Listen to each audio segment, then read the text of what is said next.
22 heures, nous sommes à Kankalabé, dans la préfecture de Dalaba.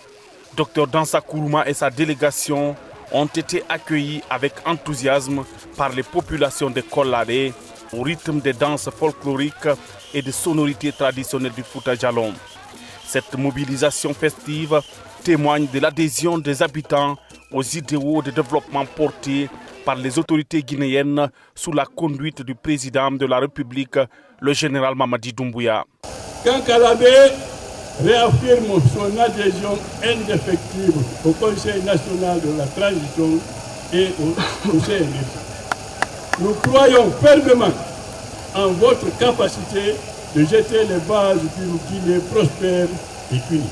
Soyez rassurés que Kankalabé continuera à œuvrer pour le maintien de la paix et de la cohésion sociale, piliers fondamentaux d'un développement durable. Dans cette nouvelle constitution qui est saluée par les paisibles populations parce qu'elles connaissent l'importance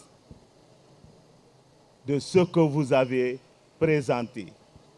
Après avoir recueilli le souci, les cadres qui sont aujourd'hui sur le terrain, sur toute l'étendue du territoire, méritent l'encouragement. Sur ce podium, Dr Dansa Kourouma a salué l'hospitalité légendaire de cette localité avant de présenter aux populations de Kolladé les grandes lignes de l'avant-projet de nouvelle constitution. Il a mis en avant les principales innovations contenues dans cette loi fondamentale. La nouvelle constitution renforce la liberté des citoyens guinéens.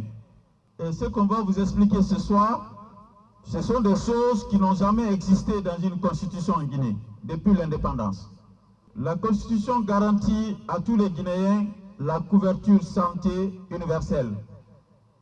Que vous soyez à Kankalabé, que vous soyez à Dalaba Centre, que vous soyez à Mamou, que vous soyez à Conakry, la nouvelle constitution créera des conditions quand vous tombez malade. Que vous ayez de l'argent ou pas, l'État a l'obligation de créer les conditions pour vous soigner gratuitement. Désormais, le Parlement, où on vote les lois, est composé de 2 chambres. Une première chambre qui est composée de représentants des partis politiques et une deuxième chambre est composée de représentants des régions, qui sont les notabilités des personnes représentatives qui vont aider à contrôler et à se prononcer sur toutes les nominations proposées par le président de la République. Désormais, les richesses de la Guinée seront réparties équitablement entre les régions de la Guinée. Aucune région ne sera supérieure à l'autre par rapport au développement, construction des routes, des hôpitaux, des écoles, des centres de santé. Finalement, tout sera reparti en fonction des besoins de la population et de manière équitable. Les sages de Kolladé, prenant la parole, ont exprimé leurs félicitations au Conseil national de la transition pour son approche inclusive dans l'élaboration de la nouvelle constitution.